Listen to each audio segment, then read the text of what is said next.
tuliko sinä ollenkaan yllätyksiä? Oikeastaan näin mä oon ajatellut, että se meni, mutta kaikki sanonut mulle, että älä sitten oota, että menee niinku saluun. Niin. Suurin piirtein näin mä oon ajatellut. Näin ajattelin. Mikä meni sitten hyvin. No, koiran rohkeus. Tuo kelekka ja pimeä huone on erikoiskohteet. Pimeessähän se teki töitä, liikkui hyvin, ei vaan paikallistanut sinua ja käytti nenänsäkin ihan hyvin.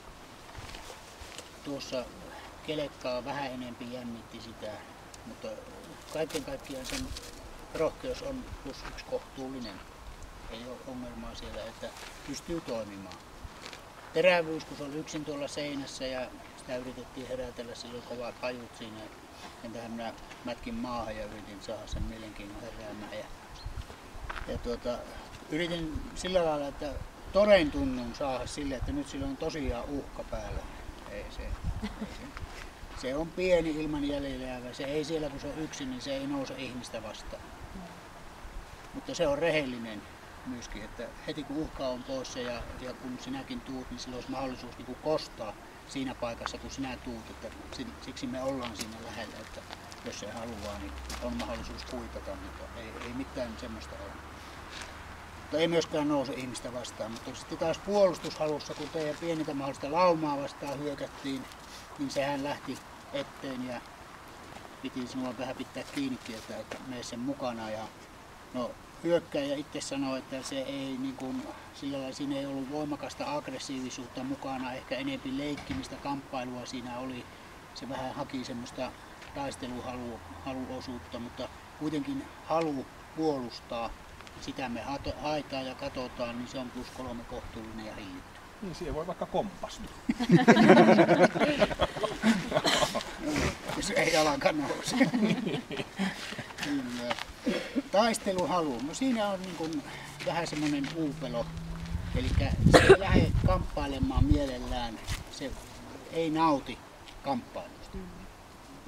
Se on varmaan oppinut elämässään siihen, että se kun se sanoo, niin se riittää. Se on se suurin, mitä se sanoo, ja se yleensä on saanut sillä päämääränsä läpi.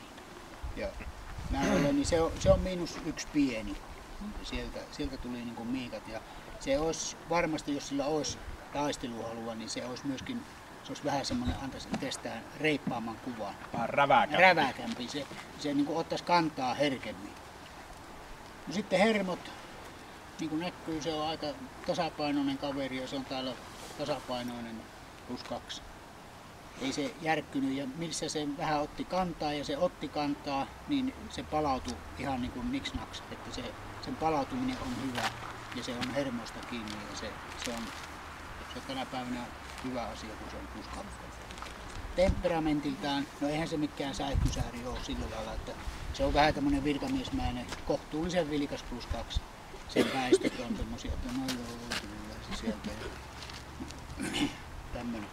Kovuuspehmeys, kuinka se muistaa epämiellyttäviä asioita, ei se kauan niitä muistele. Se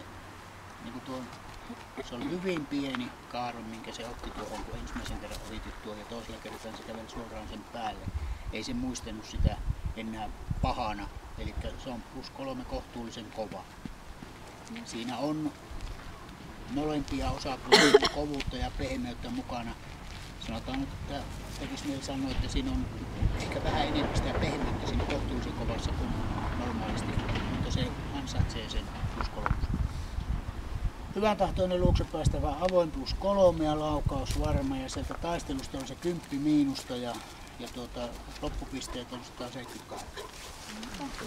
Varmasti on rotunsa niin ihan huippupisteet.